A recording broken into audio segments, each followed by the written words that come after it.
नमस्कार, ये फिजियो वाला डॉक्टर एक बार फिर से हाजिर है आपकी सेवा में एक नई वीडियो लेके। पिछली वीडियो के अंदर हमने डिस्कस किया था कि अगर आपको सांस फूलता है, सीढ़ियां चढ़ने के ऊपर आपको सांस बहुत ज्यादा चढ़ता है, आप ज्यादा लंबा चल नहीं पाते हो, ज्यादा टाइम तक खड़े नहीं हो पाते हो, दौड़ नहीं पाते हो, तो आपको किस वजह से ये दिक्कतें आती हैं। और इसके अंदर हमने डिस्कस की थी ऐसी 3 मांसपेशियां जिसकी वजह से आपको ये प्रॉब्लम आती है। और आज की वीडियो के अंदर हम डिस्कस करने वाले हैं इन मांसपेशियों का ट्रीटमेंट कि आपको अगर सांस चढ़ता है, अगर आपको ज्यादा चलने पर थकान महसूस होती है, आप ज्यादा खड़े नहीं हो पाते हैं, सीढ़ियां चढ़ते ही अगर आप हांफना शुरू हो जाते हैं, तो आप कौन कौन सी एक्सरसाइज करेंगे जिससे आपकी ये प्रॉब्लम ठीक हो सके। लेकिन जिन लोगों ने मेरी वो पिछली वीडियो नहीं देखी, तो मैं आपको रिकमेंड करूंगा कि आप अभी जाइए, इस वीडियो को पॉज करके उस वीडियो को जरूर देखिए। उसका जो लिंक है ऊपर आई बटन के ऊपर आपको दिख रहा होगा, जाके उस वीडियो को जरूर से देखिए, उसके बाद ही इस वीडियो के ऊपर आइए, क्योंकि जब तक आपको अपनी कंडीशन के बारे में पता नहीं होगा तब तक उसका ट्रीटमेंट देखने का कोई आपको ज्यादा लाभ नहीं होने वाला है। तो जिन लोगों ने वो वीडियो देख चुके हैं या जो लोग उस वीडियो के गो थ्रू हो चुके हैं, उनके लिए हम शुरू करते हैं ये वीडियो। इस वीडियो के अंदर हम डिस्कस करेंगे कैसे आप इन मांसपेशियों को स्ट्रेंथन करोगे और कैसे इसकी आप कंडीशनिंग करने वाले हो। इसके अंदर हमने मेजरली 3 ग्रुप ऑफ मसल्स की बात की थी। सबसे पहले हमारी जो मांसपेशी थी वो थी काफ, दूसरी थी हमारी हैमस्ट्रिंग, तीसरी थी हमारी ग्लूटियस। अब काफ मसल के अंदर 2 फाइबर होते हैं, गैस्ट्रोनीमियस की और एक होता है सोलियस, यानी कि 2 मांसपेशियां होती हैं। उसके बाद अगर हम हैमस्ट्रिंग की बात करें तो मांसपेशी एक होती है, लेकिन इसके फाइबर 3 होते हैं। लेकिन अगर हम ग्लूटियस की बात करें तो वहां पे हमारी 3 मांसपेशियां होती है, ग्लूटियस मीडियस, मिनिमस और मैक्सिमस। तो यानी कि है तो ये मेजरली 7-8 मांसपेशियां, लेकिन हमें इसे सिर्फ 3 ग्रुप के अंदर ही गिनना है। एक हमारा काफ ग्रुप हो गया, दूसरा हमारा हैमस्ट्रिंग ग्रुप हो गया और तीसरा हमारा ग्लूटियस का ग्रुप हो गया। तो इन सारे ग्रुप्स की हम किस तरीके से कंडीशनिंग करेंगे जिससे हमें सांस चढ़ना बंद हो जाए या आपकी जो वॉकिंग परफॉर्मेंस है वो बढ़ जाए और आपकी रनिंग अच्छी हो जाए।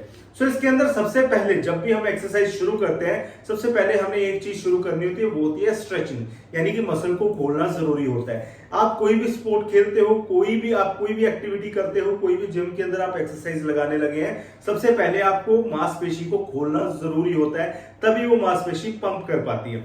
सबसे पहले हम बात करते हैं हमारी काफ मसल की कि इसकी स्ट्रेचिंग कैसे करेंगे। इसकी स्ट्रेचिंग के लिए आपने क्या करना है, अपने दीवार के साथ लग जाना है। उसके बाद अपने अपने एक फुट को कुछ इस तरीके से दीवार के साथ लगाना है और अपने घुटने को सीधा रखना है। याद रखिएगा, पोजीशन को ध्यान से देख लीजिए। आपने हाथ आगे रखे हुए हैं, आपका पैर दीवार के साथ लगा हुआ है, एक पैर आपका पीछे है। हाथों के ऊपर आपका बिल्कुल भी वजन नहीं होना चाहिए, सारा का सारा वजन जो फुट आपका दीवार के साथ खड़ा है उसके ऊपर होना चाहिए। पहली बात तो आपको इसके अंदर ही स्ट्रेच फील होगा, लेकिन अगर आपको इसके अंदर स्ट्रेच नहीं फील हो रहा तो आपने अपने पिछले पैर की एड़ी को उठा देना है। सारा वेट आप अपने अगले पंजे के ऊपर ले आओगे, इससे आपको काफी अच्छा स्ट्रेच फील होने वाला है आपकी काफ मसल के अंदर। इस एक्सरसाइज को आप 10 सेकंड के लिए होल्ड करोगे और शुरुआत में आप इसके 3 रेपिटेशन करोगे, धीरे धीरे बढ़ा करके आप इसके 5 रेपिटेशन तक कर सकते हो। तो दोनों साइड आपने ये एक्सरसाइज को परफॉर्म करना है। इसके बाद आती है हमारी दूसरी मसल, हैमस्ट्रिंग मसल। इसकी स्ट्रेचिंग भी बड़ी इजी है। इसके अंदर आप क्या करोगे, बेड के ऊपर बैठना है, एक लेग आपकी नीचे होगी, दूसरी लेग को आपने बिल्कुल स्ट्रेट कर लेना है। पोजीशन को ध्यान से देख लीजिएगा, आपकी लेग बाहर की तरफ घूमी नहीं होनी चाहिए, आपकी लेग बिल्कुल स्ट्रेट होनी चाहिए। आपने अपने पंजे को अपनी तरफ खींचना है। अब जिन लोगों की हैमस्ट्रिंग टाइट होती है उनके अंदर प्रॉब्लम क्या आती है कि उनका घुटना सीधा नहीं हो पाता है। अगर आपकी बहुत ज्यादा टाइट है हैमस्ट्रिंग तो आपका घुटना सीधा नहीं होगा।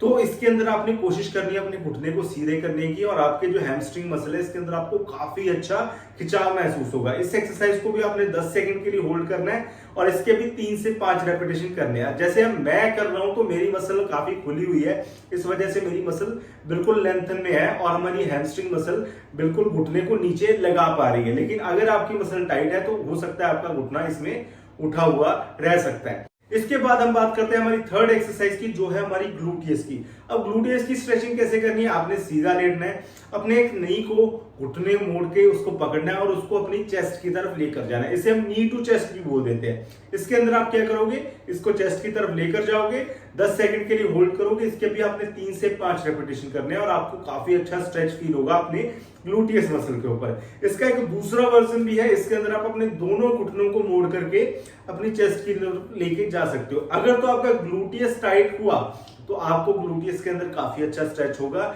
नहीं तो आपको कमर के अंदर काफी अच्छा स्ट्रेच आएगा।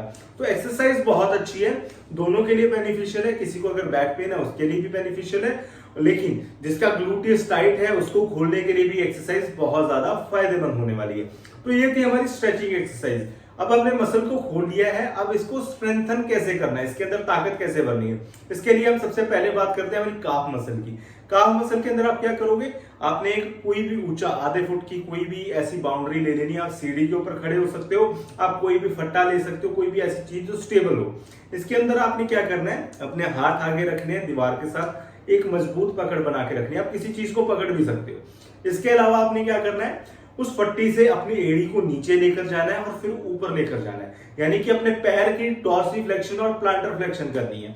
आप इसे नॉर्मल भी कर सकते हो, लेट कर भी कर सकते हो, लेकिन लेट कर ये विदाउट रेजिस्टेंस होती है, यानी कि आप इसके अंदर सिंपल मूवमेंट करते हो, एंकल टू आप सिंपल मूवमेंट में करते हो। लेकिन जब आप इस तरीके से करते हो तो आपका पूरा बॉडी वेट आपकी पिंजनियों के ऊपर होता है। तो अगर इस तरीके से आप एक्सरसाइज करते हो और इसके शुरुआत के अंदर आप 10 रेपिटेशन से शुरुआत कर सकते हो, धीरे धीरे बढ़ा करके आप इसके 20 और 30 रेपिटेशन कर सकते हो।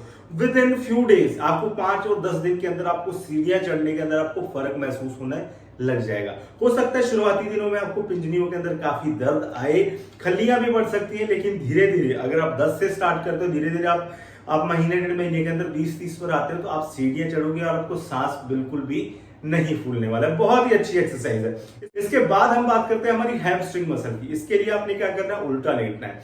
पोजीशन को ध्यान से देख लीजिएगा। आपने अपने पैर को, पंजे को अपनी तरफ खींचना है, उसके बाद आपने धीरे धीरे अपने नी को बेंड करना है। धीरे धीरे नी को बेंड करोगे, इससे क्या होगा, आपका जो हैमस्ट्रिंग मसल है ये स्ट्रेंथन होना शुरू हो जाएगा। इसके अंदर होल्ड नहीं है, आपने धीरे धीरे इसको मोड़ना है, धीरे धीरे ही आपने इसको सीधा करना है। सो इसके भी आपने शुरुआत के अंदर 10 रेपिटेशन करने हैं, धीरे धीरे बढ़ा करके आप इसके 30 रेपिटेशन तक कर सकते हो। काफी अच्छी एक्सरसाइज है हैमस्ट्रिंग की। वैसे तो हैमस्ट्रिंग की बहुत सारी एक्सरसाइज आती है, लेकिन ये इकलौती ऐसी एक्सरसाइज है जो सिर्फ और सिर्फ आपके हैमस्ट्रिंग मसल के ऊपर काम करेगी। इसके अलावा इसका कोई काम नहीं है। अगर आप अपने पैर को अपनी तरफ खींचते हो, लेकिन अगर आप अपने पैर को ढीला छोड़ते हो, पंजा आपका प्लांटर फ्लेक्शन के अंदर है, तो उसके अंदर आपकी जो काफ मसल है वो साथ में यूज होती है। इस वजह से आपकी काफ मसल के अंदर स्ट्रेंथनिंग ज्यादा आती है रेदर देन हैमस्ट्रिंग। तो हमेशा अपने पंजे को अपनी तरफ खींच के रखें या उसे डॉर्सिफ्लेक्स करके रखें। इसके बाद हम बात करते हैं हमारी ग्लूटियस मसल की स्ट्रेंथनिंग। इसके लिए आप क्या करोगे, इसके लिए आपने उल्टा लेटना है और अपनी पूरी लेग को ऊपर उठाना है। इसे हम प्रोन एसएलआर भी बोल देते हैं। सो इसके अंदर भी आपने शुरुआत के अंदर 10 सेकंड तक होल्ड करना है। स्टार्टिंग के अंदर आप इसके 10 रेपिटेशन कर सकते हो, धीरे धीरे बढ़ा करके आप इसके 30 रेपिटेशन तक कर सकते हो। तो दोनों साइड आप एक्सरसाइज करोगे, आपकी ग्लूटियस काफी अच्छा स्ट्रेंथ होने वाली है। इसके अंदर जो नेक्स्ट एक्सरसाइज है ग्लूटियस की, इसके अंदर हम क्या करेंगे, ऑल 4 पोजीशन के अंदर आ जाएंगे या क्वाड्रीपोड पोजीशन के अंदर आ जाएंगे। इसके अंदर आपने क्या करना है, अपने नी को स्ट्रेट करना है या उसको रेस करना है। ये भी काफी अच्छी एक्सरसाइज है, इसको भी आपने 10 सेकंड होल्ड करना है। शुरुआत के अंदर 10 रेपिटेशन और धीरे धीरे बढ़ा करके आप इसके 30 रेपिटेशन तक कर सकते हो। सो लास्ट के अंदर आपको एक बोनस एक्सरसाइज बता के जाता हूं जो आपको तीनों मांसपेशियों के अंदर हेल्प करेंगी। वो है हमारी स्क्वाट्स। स्क्वाट्स आपने किस तरीके के करने हैं, अपने पैरों को जमा लेना है। याद रखें आपके पैर सीधे हों, ज्यादा एक्सटर्नली रोटेटेड ना हो। इसके बाद आपने क्या करना है, अपनी कमर को सीधा करना है और नीचे बैठना है।